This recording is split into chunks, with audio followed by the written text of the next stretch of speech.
नमस्कार दोस्तों, मेरा नाम है एच एल सैनी और श्री राम टेक्निकल क्लासेस के SRTC ऐप पर आप सभी दोस्तों का स्वागत है। दोस्तों, हम इलेक्ट्रॉनिक्स के पिछले लेक्चर के अंतर्गत दिष्टकारी के बारे में पढ़ रहे थे, मतलब रेक्टिफायर की चर्चा कर रहे थे और रेक्टिफायर के दोनों प्रकार हाफ वेव और फुल वेव दोनों के बारे में कंप्लीट डिस्कशन हो चुका था। लास्ट टाइम पे हम कुछ औसत मान, प्रभावी मान, रूपक गुणांक, शिखर गुणांक, दक्षता, उर्मिका गुणांक, रिपल फैक्टर और नंबर ऑफ डायोड्स के बारे में चर्चा कर रहे थे। तो वो सारी चीज़ें हमने एक टेबल के माध्यम से देखी। लगभग 30 से 40 क्वेश्चन उस टेबल में कवर हो रहे थे। लेकिन कुछ बातें हैं जो मैं फिर से याद दिला देता हूँ कि माना कि यह एक उपकरण है और वो उपकरण हमारे पास में क्या है, रेक्टिफायर है। और यह रेक्टिफायर करता क्या है? तो दोस्तों, रेक्टिफायर को हम देते हैं AC सप्लाई, अल्टरनेटिंग करंट, मतलब AC सप्लाई देते हैं और इस अल्टरनेटिंग करंट को यह रेक्टिफायर किस में बदल देता है? पल्सेटिंग DC में बदल देता है। किस में बदलता है दोस्तों? Pulsating DC। पल्सेटिंग DC शब्द का तात्पर्य यह है कि रेक्टिफायर की जो निर्गत वोल्टता है, जो निर्गत है, जो आउटपुट है, इसमें केवल DC का घटक ही विद्यमान नहीं है, DC के साथ साथ में AC का घटक भी विद्यमान है। लेकिन दोस्तों, अगर कोई उपकरण DC सप्लाई पर काम करता है तो अगर उसमें AC घटक देंगे तो उसके लिए तो वो उपयोगी नहीं है। तो कहने का मतलब क्या हुआ कि जो DC घटक है वो जो हमारी पल्सेटिंग DC है उसमें जो AC घटक विद्यमान होता है, इस AC घटक को ही हम क्या कहते हैं? उर्मिका कहते हैं। इंग्लिश की भाषा में बोलते हैं रिपल।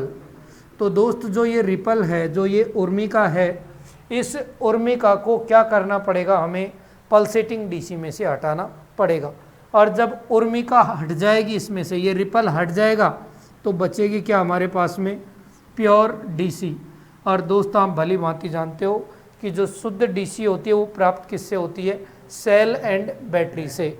और रेक्टिफायर से कौन सी DC आती है? Pulsating DC।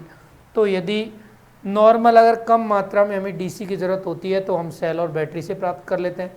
लेकिन दैनिक जीवन में लार्ज अमाउंट में अगर DC पावर की सप्लाई की ज़रूरत है तो हम काम में क्या लेते हैं? रेक्टिफायर। लेकिन रेक्टिफायर के आउटपुट में दिक्कत क्या है कि ये कौन सी DC है? पल्सेटिंग DC है। अब क्या करें? तो करना कुछ नहीं है, किसको ख़त्म करना है? AC घटक को। मतलब किसको ख़त्म करना है? उर्मिका को। तो दोस्त, इस पल्सेटिंग DC में से AC घटक को हटाने के लिए जो परिपथ काम में लिए जाते हैं उन्हें हम कहते हैं फिल्टर परिपथ। क्या कहते हैं इसे हम? फिल्टर परिपथ या समकारी फिल्टर भी इन्हें कहा जाता है। तो कोई आप लोगों से पूछ ले, फिल्टर परिपथ या समकारी फिल्टर भी बोलते हैं इसे, है ना? तो फिल्टर क्या होता है?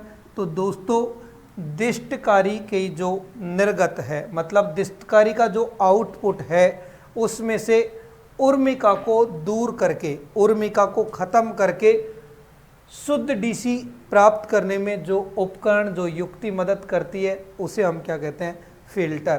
कहने का क्या मतलब हुआ? सीधी सी भाषा में अगर एक लाइन में बात करूं तो पल्सेटिंग DC से शुद्ध DC प्राप्त करने के लिए जो उपकरण काम में लेते हैं उस उपकरण को क्या कहते हैं? फिल्टर कहते हैं। हाँ कि ना? तो दोस्त, इस बात को छोटे से शब्दों में हम लिख भी सकते हैं कि रेक्टिफायर की जो आउटपुट है उसको में से उर्मिका को दूर करने के लिए जो परिपथ काम में लेते हैं उन परिपथों को हम क्या कहते हैं? फिल्टर परिपथ कहते हैं। तो लिख लो इस बात को छोटे से शब्दों में कि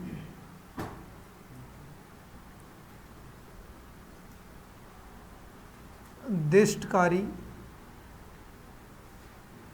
के आउटपुट, और आउटपुट को हिंदी की भाषा में शायद निर्गत कहते हैं ना? तो दिष्टकारी के आउटपुट में से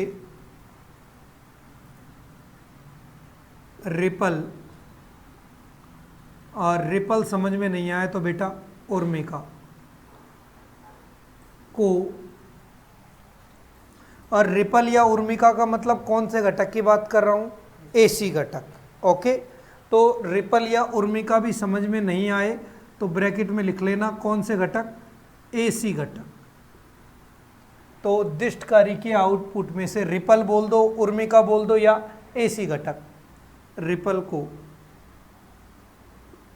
दूर करने के लिए जो परिपथ काम में लेते हैं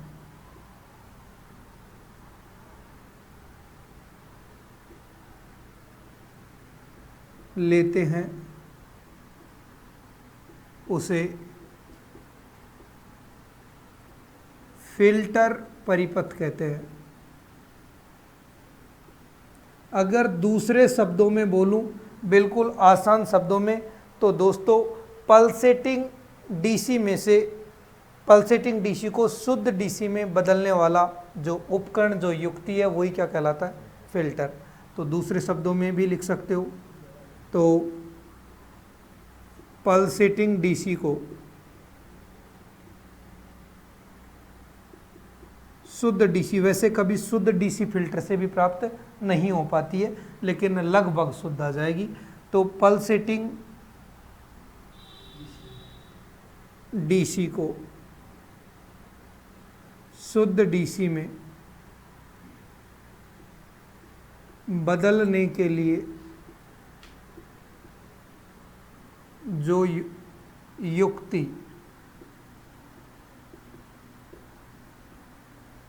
काम में लेते हैं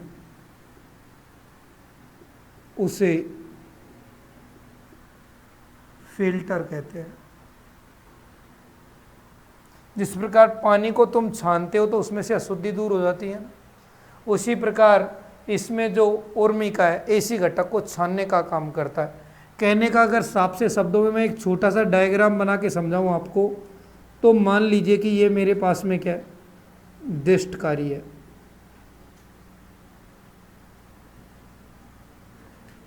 ये दिष्टकारी है, दुष्टकारी नहीं है कि भाई दुश्मन है कोई ना, ये दिष्टकारी है। ओके, अंग्रेजी की भाषा में शायद आपको भली भांति मुझसे अच्छा आता है। अंग्रेजी में से आप लोग इसे क्या कहते हो, रेक्टिफायर कहते हो। तो दिष्टकारी को मैं कौन सी सप्लाई देता हूं बेटा, AC सप्लाई। कौन सी सप्लाई, AC सप्लाई देते हैं हम। तो AC सप्लाई की तरंग कुछ इसी प्रकार की होती है, अल्टरनेटिंग, हाँ कि ना। तो दिष्टकारी है, ये दिष्टकारी क्या कर देता है, उसे पल्सेटिंग डीसी में कन्वर्ट कर देता है। कौन सी डीसी में, पल्सेटिंग डीसी। और जिन प्यारे दोस्तों को समझ में नहीं आती कि क्या पल्सेटिंग डीसी क्या होती है, तो ज़रा प्यार से ये देख लो, ऐसी होती है, ठीक है। और इस पल्सेटिंग डीसी को हम किसको देते हैं, फिल्टर को। किसको देते हैं, फिल्टर परिपथ को देते हैं, ठीक है ना। तो जब कौन सी डीसी दे रहे हैं, फिल्टर को पल्सेटिंग डीसी। तो जब फिल्टर को पल्सेटिंग डीसी देंगे तो ये लगभग कैसी दे देता है, शुद्ध डीसी। लगभग शुद्ध, एग्जैक्ट शुद्ध दे पाना संभव नहीं है। तो शुद्ध डीसी प्राप्त होती है। और आगे यदि इसकी वोल्टेज को कम ज़्यादा रेगुलेट करना है तो रेगुलेटर लगा करके रेगुलेटेड डीसी प्राप्त की जाती है। तो मेन काम यही हुआ, AC सप्लाई दी, दिष्टकारी को पल्सेटिंग डीसी दी, फिल्टर लगा इसने, इसमें से AC घटक को दूर कर दिया तो शुद्ध डीसी प्राप्त हो गई। बट एक्चुअल में यही तो कहानी घटित हो रही है। तो यहाँ तक का तो हम कर चुके हैं। अब देना क्या है, फिल्टर। फिल्टर लगा देंगे तो इसमें से रिपल क्या हो जाएंगी, दूर। कुल मिला के बात है कि उर्मिका है उनको ख़त्म करना है। किस में से ख़त्म करना है, पल्सेटिंग डीसी में से। तो उर्मिका को ख़त्म करने के लिए जो फिल्टर काम में आ रहे हैं, ये फिल्टर अलग अलग प्रकार के होते हैं। सभी के बारे में अभी मैं बात करूंगा, एक एक के बारे में बात करूंगा, फिल्टरों के बारे में। लेकिन फिल्टर के बारे में चर्चा करने से पहले दो शब्द मैं आपको बताऊंगा।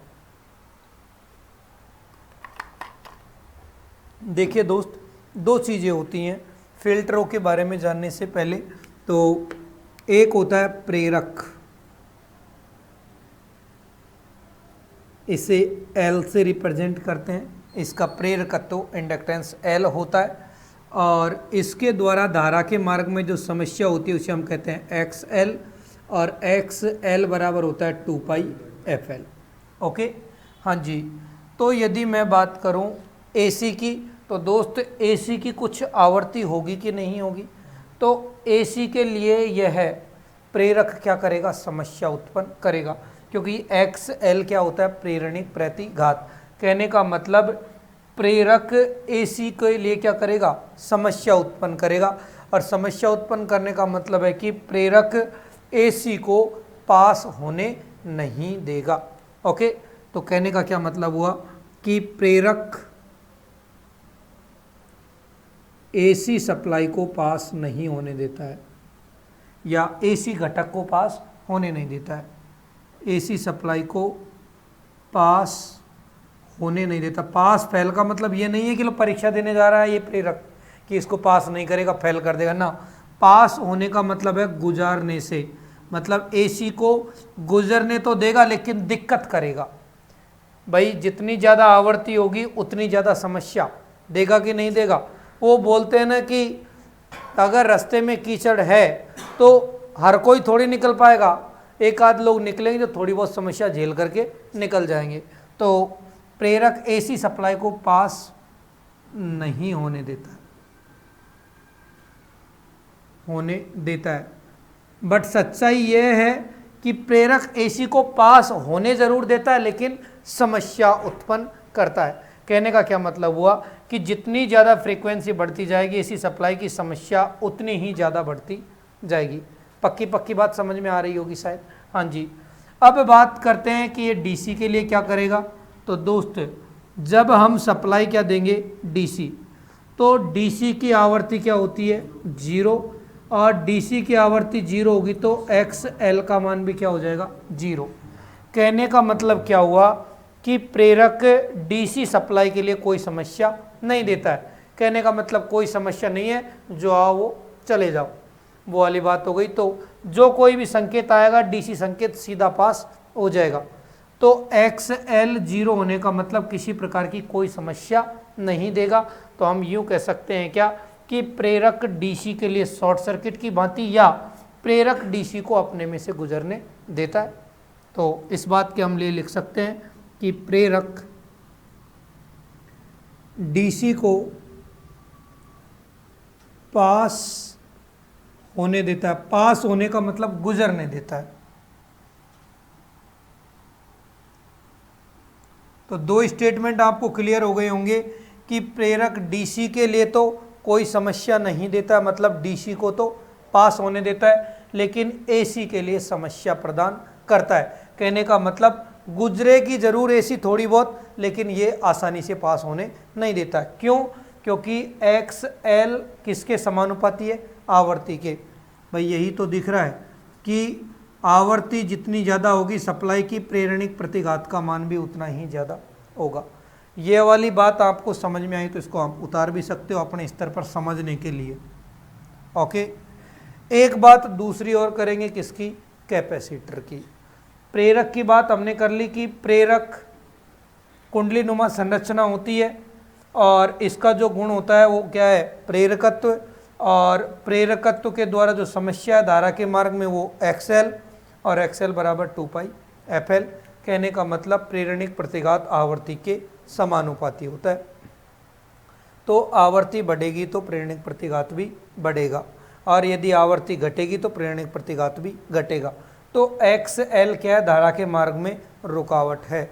लेकिन जब आवर्ती डीसी सप्लाई डीसी होगी तो आवर्ती 0, तो किसी प्रकार की कोई समस्या नहीं देगा। कोई समस्या नहीं देने का मतलब है कि डीसी को अपन में से गुजरने देगा लेकिन एसी को पास होने नहीं देगा, मतलब एसी के लिए समस्या उत्पन्न करेगा। हो सकता है थोड़ी बहुत एसी पास हो जाए। तो यह तो किसके बारे में चर्चा हुई, प्रेरक के बारे में। अभी हम चर्चा करेंगे फिल्टर की, लेकिन फिल्टर में काम में क्या आते हैं, पैसिव एलिमेंट्स काम में आते हैं, निष्क्रिय अवयव जैसे प्रतिरोध, प्रेरक और संधारित्र। हम जब एसी फंडामेंटल पढ़ेंगे तो पढ़े थे, तो उसमें हमने बात भी की थी कि जो प्रेरक है, संधारित्र है, प्रतिरोध है, वो कौन से एलिमेंट है, पैसिव एलिमेंट है, निष्क्रिय अवयव हैं। तो अब मैं छोटी सी बात आप लोगों ने ये उतार लो, तब तक मैं प्रेरक के बारे में तो कर दी चर्चा, अब संधारित्र के बारे में और बता देता हूँ।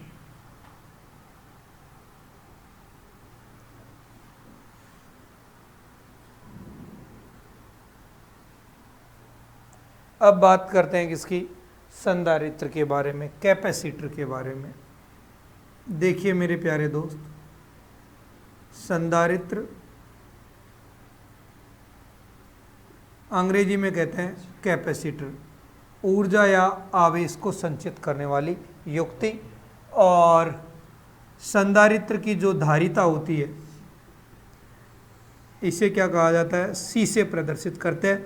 मतलब संधारित्र के द्वारा आवेश संचित करने की क्षमता संधारित्र की क्या कहलाती है, धारिता, इससे सी से प्रदर्शित करते हैं।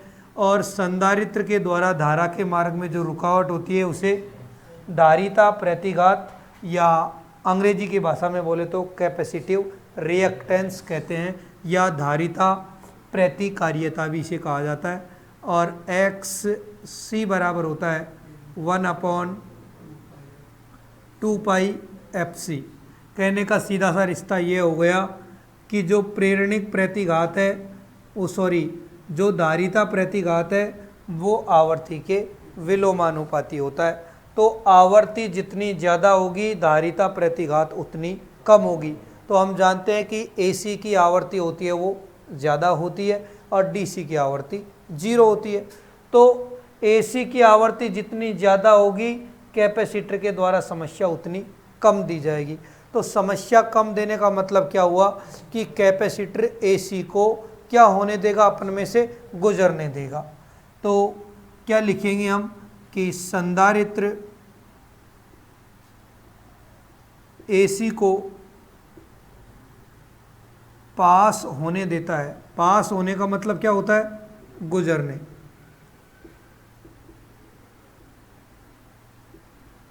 तो बात क्या समझ में आई आपको कि संधारित्र एसी को पास होने देता है। आप जानते हो कि आवर्ती जितनी ज़्यादा होगी समस्या उतनी कम होगी। ओके, अब बात करते हैं डीसी के लिए। तो चूंकि डीसी के लिए यदि मैं बात करना चाहूँ तो डीसी की आवर्ती क्या होती है, 0। तो एक्स सी का मान क्या आएगा, अनंत, क्योंकि 1/0 का मतलब क्या होता है, अनंत। और एक्स सी क्या होता है, संधारित्र के द्वारा समस्या। तो समस्या कितनी दे रहा है, अनंत। तो अनंत समस्या का मतलब क्या, यह डीसी को पास होने देगा क्या, नहीं। कहने का मतलब संधारित्र डीसी को पास होने नहीं देता है।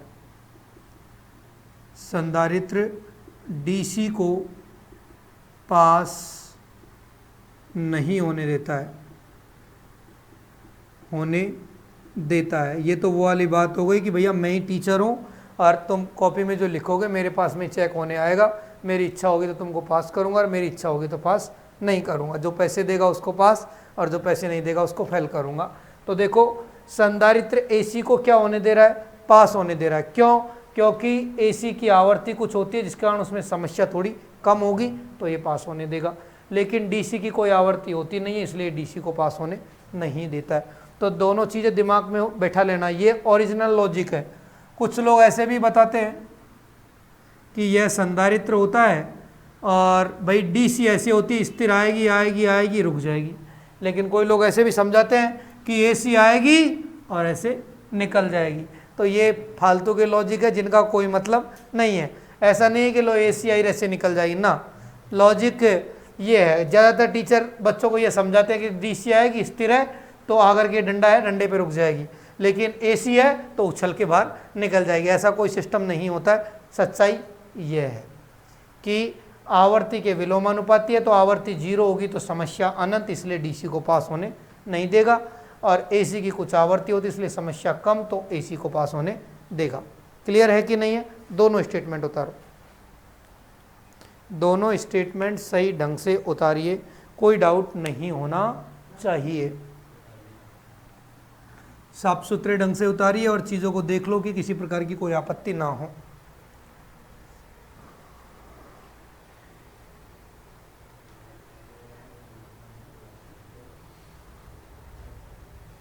तो दो चर्चा हो गई है, फिल्टर क्या होते हैं और फिल्टर में जो निष्क्रिय अवयव काम में आते हैं उनका काम कैसे होता है। प्रतिरोध के बारे में सब लोग जानते हो कि प्रतिरोध धारा के मार्ग में क्या होती है, रुकावट, बाधा, समस्या, परेशानी, दिक्कत, चुभन, कांटा, एक ही तो बात है, हाँ कि ना। तो दोस्त वो वाली बात है कि जो हम फिल्टर तुमको पढ़ाएंगे तुम्हारे सिलेबस में, वो पढ़ाएंगे पैसिव फिल्टर। कौन से फिल्टर? पैसिव फिल्टर पढ़ाएंगे। कहने का मतलब जो आपके सिलेबस में फिल्टर है वो निष्क्रिय फिल्टर है। होने को तो एक्टिव फिल्टर भी होते हैं, लेकिन तुम्हारे यहाँ पर हम चर्चा उनके बारे में नहीं करेंगे। नहीं तो एक्टिव फिल्टर और एक्टिव फिल्टर वो फिल्टर होता है जिसमें हम ऑपरेशनल एम्पलीफायर, ट्रांजिस्टर आदि काम में लेते हैं। और हम जानते हैं कि ट्रांजिस्टर, ऑपरेशनल एम्पलीफायर ये कौन सी युक्तियाँ हैं? सक्रिय अवयव हैं। ओके, लेकिन प्रतिरोध, प्रेरक, संधारित्र कौन से अवयव हैं? निष्क्रिय अवयव है। तो जिसमें निष्क्रिय अवयव आएगा वो कौन सा फिल्टर? निष्क्रिय फिल्टर, मतलब पैसिव फिल्टर। और जिसमें ट्रांजिस्टर, डायोड, ऑपरेशनल एम्पलीफायर आदि काम में आते हैं उन्हें हम क्या कहते हैं? Active filter. तो अगर मोटे तौर पर देखा जाए तो फिल्टर कितने प्रकार के होते हैं? दो प्रकार के। एक एक्टिव फिल्टर जिसमें हम ट्रांजिस्टर, ऑपरेशनल एम्पलीफायर आदि काम में लेते हैं, उन्हें कहते हैं हम सक्रिय फिल्टर या एक्टिव फिल्टर।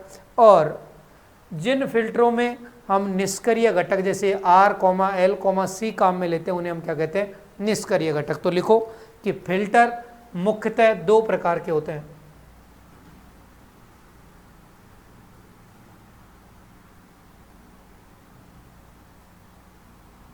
तुमको पढ़ाएंगे वो सिर्फ कौन से पढ़ाएंगे? पैसिव फिल्टर, क्योंकि सिलेबस में कौन से हैं? पैसिव ही है। क्योंकि आपको पीएचडी नहीं करानी है, जॉब लगानी है। जॉब लगाने के लिए सिर्फ जो एग्ज़ाम की रिक्वायरमेंट है वही पढ़ने का है। हाँ जी, तो लिखो फिल्टर दो प्रकार के होते हैं। सबसे पहले लिखो सक्रिय फिल्टर। सक्रिय फिल्टर, और अंग्रेजी वाला वर्ड जरूर लिखना, एक्टिव फिल्टर। तो लिखो वे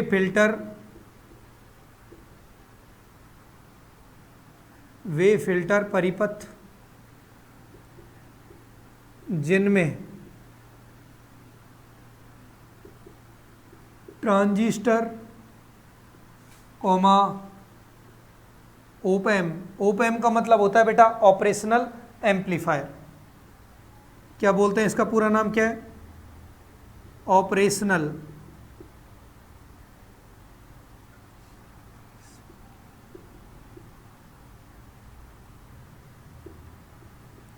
और ऑपरेशनल एम्पलीफायर का मतलब ये होता है कि ऐसा एम्पलीफायर जिसके द्वारा जोड़, गुणा, भाग, अवकलन, समाकलन सभी प्रकार के ऑपरेशन किए जा सकते हों। तो शॉर्ट में बोलते हैं ऑप एम्प, और पूर्ण फॉर्म क्या है? Operational amplifier.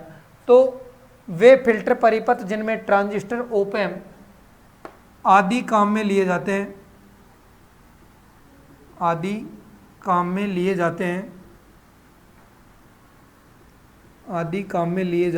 हैं, कॉमा सक्रिय फिल्टर। अंग्रेजी वाला वर्ड जरूर ध्यान रखना दिमाग में, एक्टिव फिल्टर कहलाते हैं। एक्टिव क्यों कहा? क्योंकि ट्रांजिस्टर और ऑपरेशनल एम्पलीफायर दोनों जो युक्ति हैं वो कौन सी युक्ति हैं? एक्टिव डिवाइस हैं, सक्रिय युक्ति हैं। सक्रिय क्यों है? क्योंकि जिन युक्तियों को लंबे समय तक ऊर्जा प्रदान करने की औकात रखती हो या जिनमें आंतरिक प्रवर्धन की क्षमता हो। तो क्या ट्रांजिस्टर, ऑपरेशनल एम्पलीफायर किसी चीज़ को बढ़ा सकते हैं कि नहीं? बढ़ा सकते हैं। तो जिनमें आंतरिक प्रवर्धन की क्षमता होती है उन्हें हम बोलते हैं हम एक्टिव डिवाइस। इसलिए मैंने इसको नाम क्या दिया? फिल्टर को एक्टिव फिल्टर। समझ में आ रहा है कि नहीं आ रहा है? लेकिन हम जानते हैं कि प्रतिरोध, प्रेरक, संधारित्र क्या लंबे समय तक ऊर्जा प्रदान कर सकते हैं क्या? नहीं। इसलिए उनको क्या नाम देते हैं? पैसिव। इसलिए उनसे बने हुए जो फिल्टर होंगे वो कौन से कहलाएंगे? Passive filter. तो दोस्तों जिन फिल्टरों में निष्क्रिय घटक जैसे प्रतिरोध, प्रेरक तथा संधारित्र काम में आते हैं उन्हें हम क्या कहते हैं? निष्क्रिय फिल्टर। तो दूसरा लिखो निष्क्रिय फिल्टर। एग्जाम में जो वर्ड मिलेगा वो निष्क्रिय कभी मिलेगा ही नहीं, मिलेगा जो हमेशा कौन सा मिलेगा? पैसिव।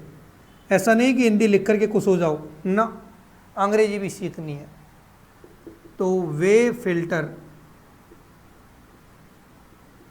परिपथ जिनमें निष्क्रिय घटक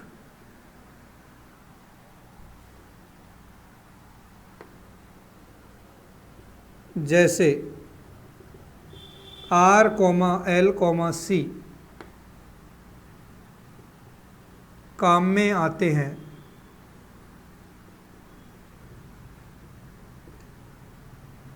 उन्हें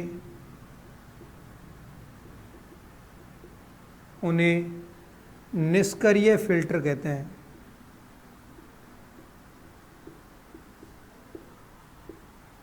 ओके बात आ गई होगी शायद। और जो हम पढ़ेंगे अब वो कौन से फिल्टर पढ़ेंगे? निष्क्रिय फिल्टर ही पढ़ेंगे, ठीक है ना। तो उतारिए साफ सुथरा एक बार।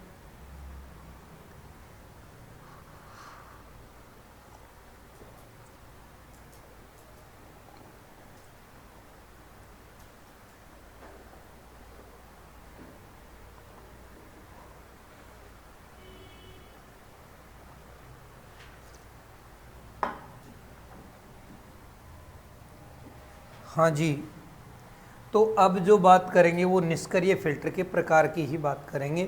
तो जिन फिल्टर में केवल प्रेरक काम में आता हो तो उसे बोलेंगे हम प्रेरकीय परिपथ फिल्टर, मतलब इंडक्टिव फिल्टर बोलेंगे। और जिनमें केवल संधारित्र आएगा तो उसे संधारित्र फिल्टर कहेंगे। और जिसमें संधारित्र और प्रेरक दोनों काम में आते हैं उसे हम बोलते हैं एलसी फिल्टर। दोस्तों, एलसी फिल्टर का एक विशेष रूप होता है पाई फिल्टर, ठीक है, जिसके बारे में भी अभी हम चर्चा करेंगे। तो प्रत्येक फिल्टर के बारे में एक एक के बारे में पढ़ेंगे। तो एक बार चीज़ों को देखना है, आफ्टर दैट इन चीज़ों के बारे में डिस्कस करना है, ओके ना। तो फिल्टर काम में क्यों ले रहे हैं, शायद आपको ये जानकारी पता लग गई होगी। फिल्टर कौन कौन से होते हैं इनके बारे में भी अभी हम पढ़ लेंगे।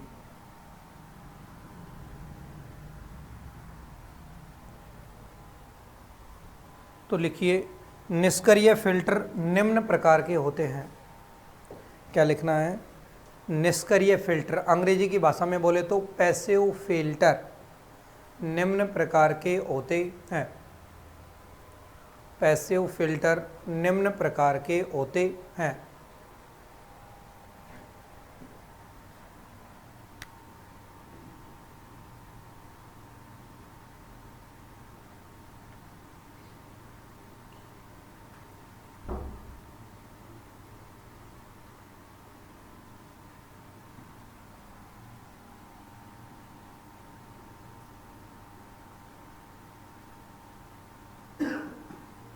पहला वाला है दोस्तों प्रेरकीय परिपथ फिल्टर। इन इंग्लिश में इसे क्या कहते हैं? Inductive circuit filter. अगर सर्किट को शुद्ध रूप में बोलते हैं तो इसे बोलता है सर्क्यूट। ओके, तो नॉट होटल, किसी को भी नहीं उच्चारण कर पाते, सिर्फ साउथ इंडियन ही अच्छा बोलते हैं इसको। सर्क्यूट ही वो ही लोग बोलते हैं, अपन बोलते हैं एल और वो लोग बोलते हैं यल। तो प्रेरकीय परिपथ फिल्टर या इंग्लिश में बोलते हैं इंडक्टिव सर्किट फिल्टर क्या होते हैं? तो इसको एक बार यहाँ देखिए, डायग्राम से मैं आपको पूरा एक्सप्लेन करने की कोशिश करता हूँ, शायद आपको क्लियर भी हो जाएगा।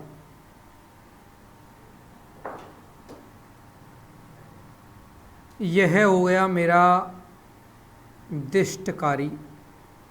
ध्यान रखना, दिष्टकारी है, दुष्टकारी नहीं है। कई बार बोल चुका हूँ, दुष्टकारी नहीं है, क्या है? दिष्टकारी, रेक्टिफायर। और रेक्टिफायर को यहाँ पर हम क्या देंगे? इनपुट। और इनपुट में दे रहे हैं भैया एसी सप्लाई। और वो एसी सप्लाई है वो कौन सी है? इस प्रकार की अल्टरनेटिंग करंट, ये सप्लाई दी है हमने। और इसका जो आउटपुट आ रहा है दोस्तों, वो आ रहा है कुछ इस प्रकार का, पल्सेटिंग डीसी। पल्सेटिंग में अब आपको दिख रहा होगा ये पूर्ण तरंग दिष्टकारी, हो सकता है अर्ध तरंग भी हो, लेकिन समझाने के लिए आपको बताया कि एसी को किस में बदल दिया है? पल्सेटिंग डीसी में। और आप लोगों को शायद भली भांति पता है कि जो पल्सेटिंग डीसी आउटपुट है उसी के आगे हम क्या लगाते हैं, फिल्टर। और फिल्टर में भी क्या बोल रहा है, प्रेरकीय परिपथ फिल्टर। और ध्यान रखना, जो प्रेरक है, जो इंडक्टर है, इसे इसके सीरीज में जोड़ेंगे, जो आउटपुट है इसके सीरीज में जोड़ेंगे। तो मैं आपको दिखाता हूँ डिफरेंट पेन का यूज़ करके कि हमने क्या लगा दिया, ये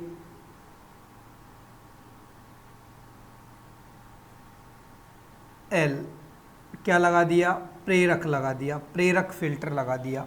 ओके, तो जो ये है, ये डॉटेड लाइन है बेटा, ये लाइन कौन सी है, फिल्टर की है। ये किसकी लाइन है, फिल्टर। ये क्या है, हमारा फिल्टर परिपथ है। ओके, और जो आगे इसका आउटपुट आएगा, इस आउटपुट को हम किसको प्रदान कर रहे हैं, लोड को प्रदान कर रहे हैं। किसको प्रदान कर रहे हैं बेटा, लोड को। कहने का मतलब जो हम फिल्टर लगाएंगे वो डिस्टकारी के आउटपुट और लोड के मध्य लगाते हैं। कोई पूछ भी ले तो फिल्टर लगाते कहाँ हैं, तो रेक्टिफायर का आउटपुट और लोड के मध्य क्या लगाया जाता है, फिल्टर लगाया जाता है। क्योंकि आउटपुट को ही तो रेक्टिफाई करके किसको देना है, लोड को देना है कि नहीं देना है। हाँ जी, तो देखो ये फिल्टर किस प्रकार से इस पल्सेटिंग डीसी को शुद्ध डीसी की ओर बढ़ाता है। इसका जो आउटपुट आएगा कुछ इस प्रकार की डीसी आता है। देखो कैसे काम कर रहा है, तो यहाँ पर क्या आ रही है, पल्सेटिंग डीसी, मतलब इसमें कौन सा घटक विद्यमान है, एसी का घटक विद्यमान है। लेकिन हम जानते हैं कि प्रेरक एसी के लिए क्या प्रदान करता है, समस्या। मतलब कि जो प्रेरक है वो एसी को पास नहीं होने देता है। जब यह एसी को पास नहीं होने देगा तो दोस्त इसमें जो ये उर्मिका है, ये उर्मिका क्या हो जाएगी, खत्म, और बचेगा कुछ इस प्रकार की शुद्ध डीसी। क्योंकि मैं जानता हूँ, या फिर मैंने आपको अभी थोड़ी देर पहले बताया कि मेरे जानने से काम नहीं चलेगा, आपको भी जानना पड़ेगा। मैंने अभी बताया थोड़ी देर पहले कि प्रेरक एसी को पास नहीं होने देता है, बात सत्य है। क्यों, क्योंकि एक्स एल समानुपाती क्या होता है, एफ। लेकिन आवर्ती यदि कम है तो हो सकता है समस्या क्या दे, कम दे, और कुछ एसी का घटक क्या हो जाए, पास हो जाए, और कहाँ पर चले जाए, लोड पर। इसलिए मैं बोलता हूं कि जो ये फिल्टर है इससे आउटपुट डीसी आएगी जरूर, लेकिन शुद्ध डीसी नहीं आएगी। इसमें कुछ न कुछ अभी भी उर्मिका रिपल विद्यमान रहेगी। कहने का मतलब केवल तुम इंडक्टर ही काम में लेते हो फिल्टर के रूप में, तो आपकी जो डीसी प्राप्त होगी वो वास्तविकता में अब भी शुद्ध डीसी प्राप्त नहीं होगी। उसमें उर्मिका ज़्यादा देखने को मिलेगी, रिपल ज़्यादा देखने को मिलेगी। तो ये कौन सा फिल्टर है दोस्तों, प्रेरकीय परिपथ फिल्टर। इसे हम कौन से क्रम में जोड़ रहे हैं, लोड के साथ में श्रेणी क्रम में जोड़ते हैं। लोड के कौन से क्रम में जोड़ते हैं, श्रेणी क्रम में। डायग्राम को बना लो ताकि आपको पता रहे कि वास्तविकता में कैसा काम कर रहा है।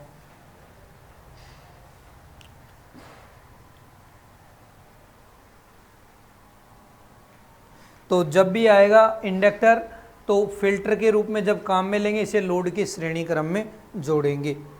ओके, तो एक बार तो हमने केवल किसका यूज़ किया है, कैपेसिटर, इंडक्टर का। अब अगली बार जो यूज़ करेंगे वो किसका करेंगे, संधारित्र का यूज़ करेंगे।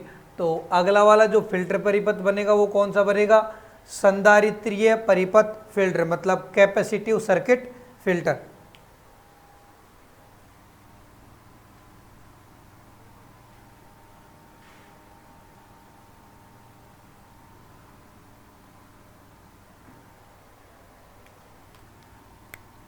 हाँ जी, ये आ जाएगा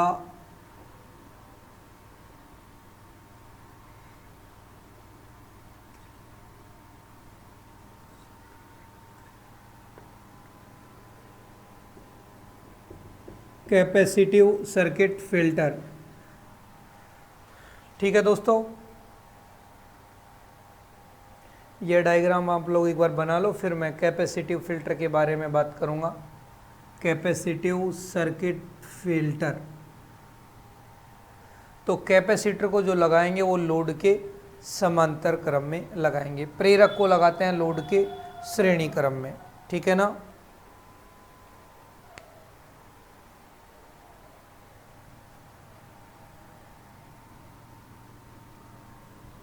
देखिए ज़रा, तो जैसा कि मैंने आप लोगों को पढ़ाया है कि जो संधारित्र होता है वो डीसी को पास नहीं होने देता है और एसी को पास होने देता है।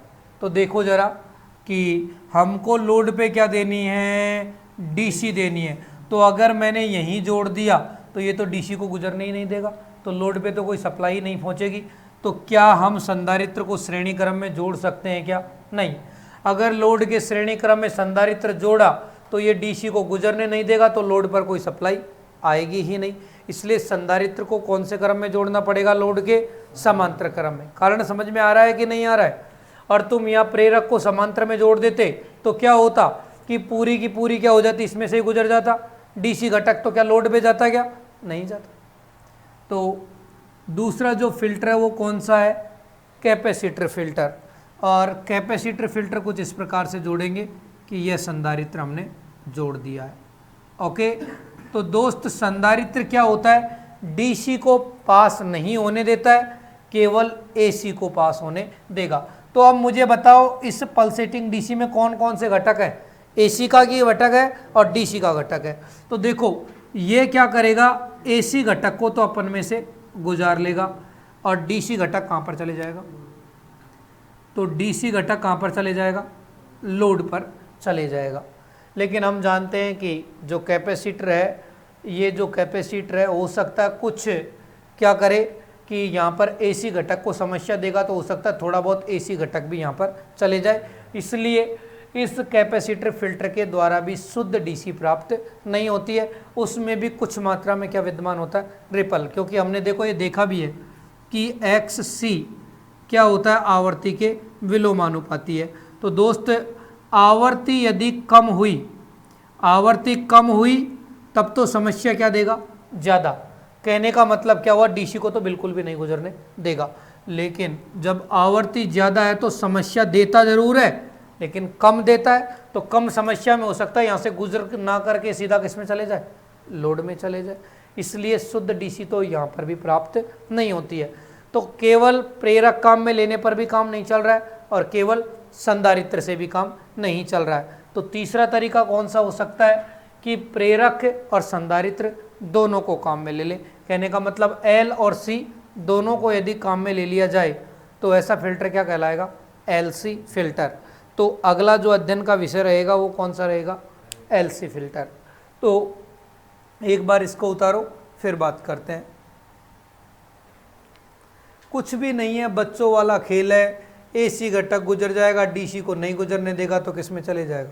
लोड में चले जाएगा। जो सारी कहानी है वो शुरुआती दौर में मैंने बता दी कि संधारित्र पास होने देता है एसी को और प्रेरक पास होने देता है किसको? डीसी को।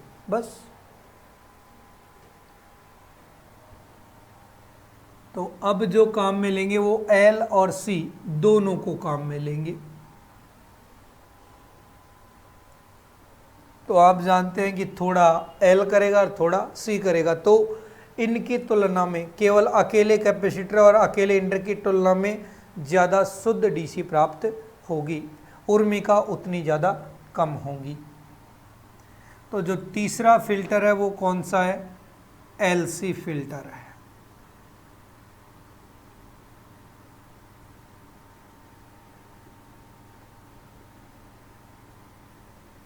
तीसरा फिल्टर कौन सा है? एलसी फिल्टर है।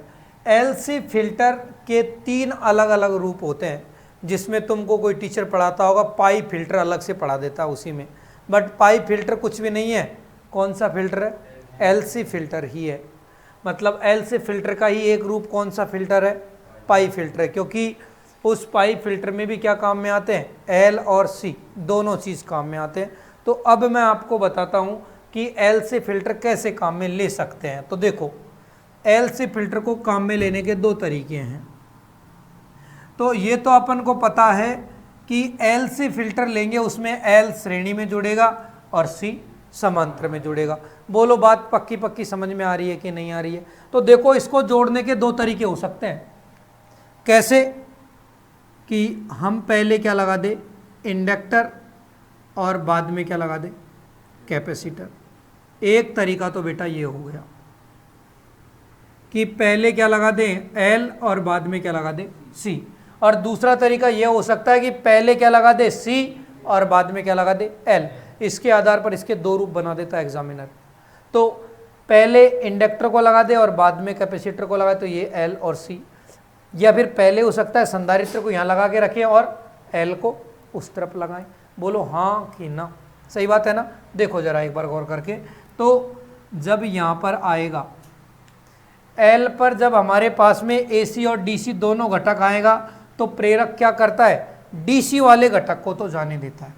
यह क्या करता है, डीसी वाले घटक को तो पास होने देता है, लेकिन समस्या किसके लिए देता है, एसी घटक के लिए। माना इसने समस्या दिया फिर भी, वो बोलते हैं ना कि दो चार लोग तो बिल्कुल बेशरम होते ही हैं, कितना ही मना कर दो तब भी आएंगे। तो वो वाली बात है कि कुछ एसी का घटक फिर भी आगे आ गया तो कैपेसिटर क्या करेगा, भैया आजा, बोल इस तरफ आजा, क्योंकि कैपेसिटर क्या करता है, एसी को पास करता है कि नहीं करता है।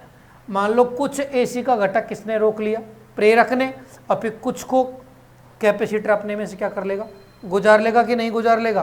तो मेरे दोस्त कुल मिला के बात कहानी क्या समझ में आएगी आप लोगों को कि एसी का घटक कुछ यहाँ रोक लिया और कुछ इसमें से पास हो गया, तो वास्तविकता में शुद्ध डीसी कहाँ जाएगी, लोड की तरफ।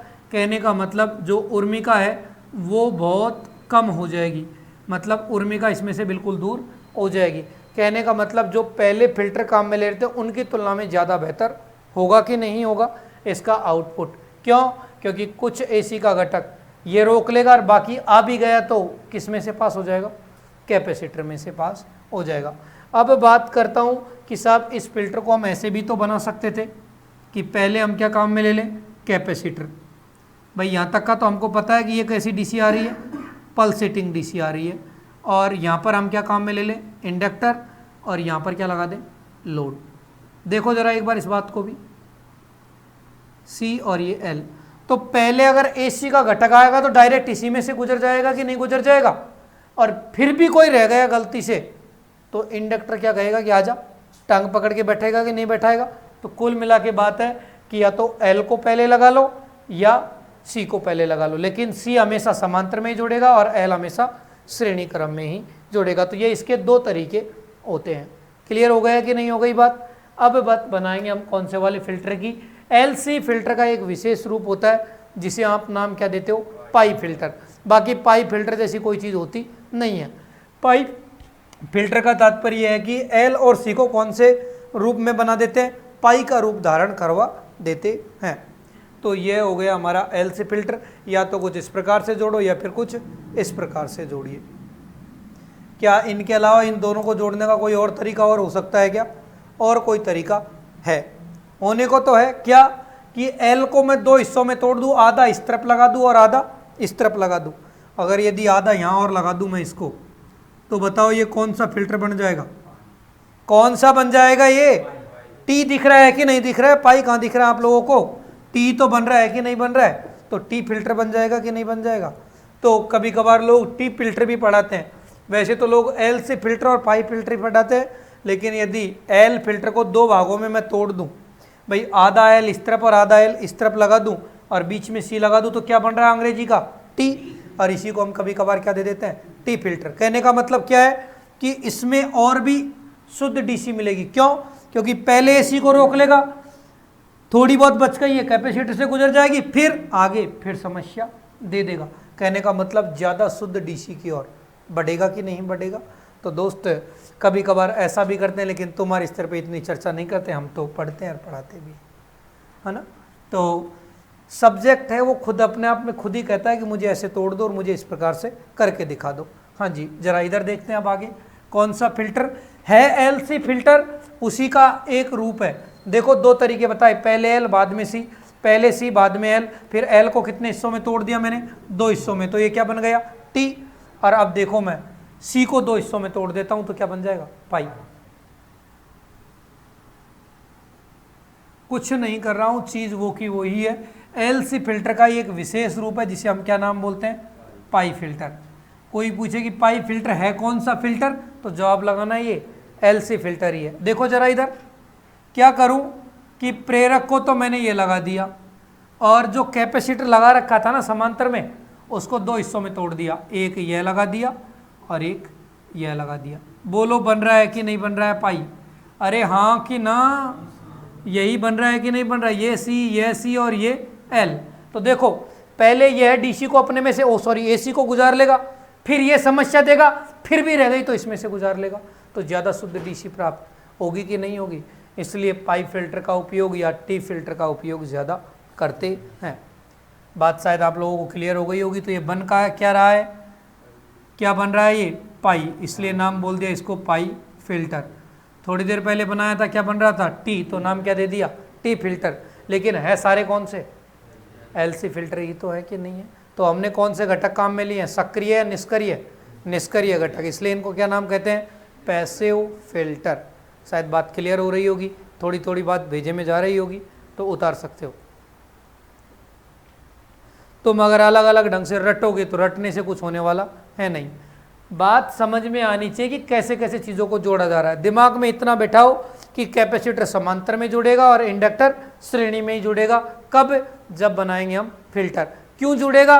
क्योंकि कैपेसिटर एसी को पास होने देता है, तो होने देगा तो लोड में थोड़ी जाने देंगे, बाईपास ही तो करेंगे। तो यह एसी को क्या करता है? बाईपास करता है। लेकिन प्रेरक किसको रोकता है? प्रेरक किसको रोकता है? एसी को रोकता है। और ये संधारित्र एसी को क्या करता है? बाईपास, मतलब गुजरता है। तो यह बात थी आपके किसके बारे में? फिल्टर के बारे में, कि फिल्टर होते क्या हैं। होने को तो बेटा फिल्टरों के तो बहुत सारे प्रकार और भी होते हैं, जैसे कि आप लोगों ने कभी नाम सुना हो तो मैं नाम तो आपको सुना ही देता हूँ। एक बार इसको उतार लिया हो तो मैं नाम सुनाता हूँ, दो चार और जो दैनिक जीवन में कभी आप पढ़ते भी होंगे और सुने भी होंगे नाम।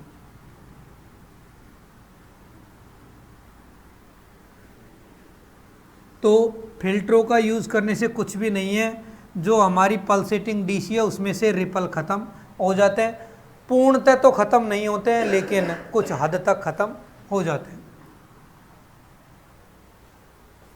देखो जी, आपने नाम कुछ विशेष फिल्टरों के नाम भी सुने होंगे। एलपीएफ नाम सुना होगा।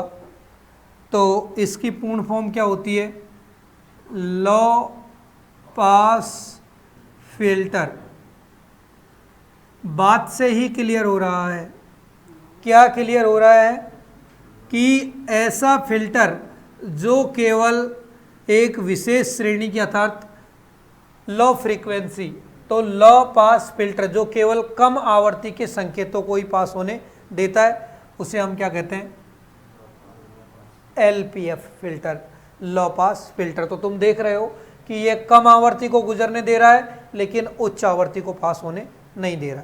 मतलब अगर फ्रीक्वेंसी देखूं तो केवल कम आवर्ती को ही तो पास होने दे रहा है ना, एक कम रेंज की आवर्ती पास होने दे रहा है, आगे कोई आउटपुट थोड़ी आ रहा है, नहीं आ रहा है। तो ऐसा फिल्टर कहलाता है लो पास फिल्टर। कहने का मतलब वह फिल्टर जो केवल कम आवर्ती के संकेतों को पास होने दे, क्या कहलाएगा?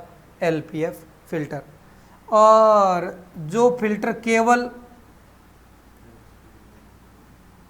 उच्च आवर्ती के संकेतों को ही पास होने देता है, तो उसे हम क्या बोलते हैं?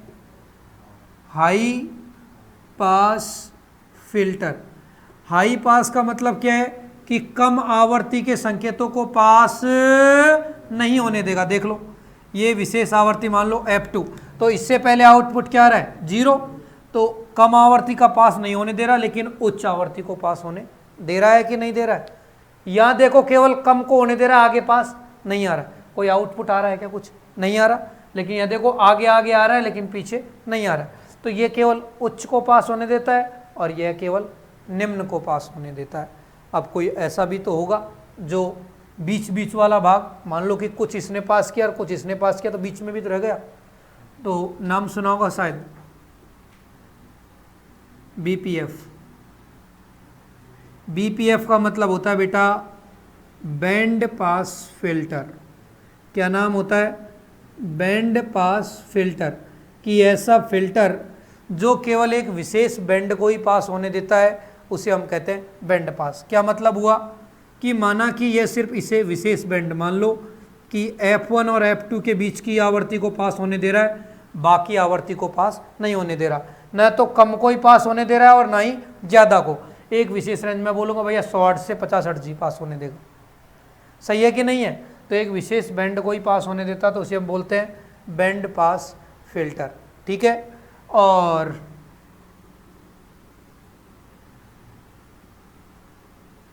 एक नाम और होता है बैंड रिजेक्शन फिल्टर।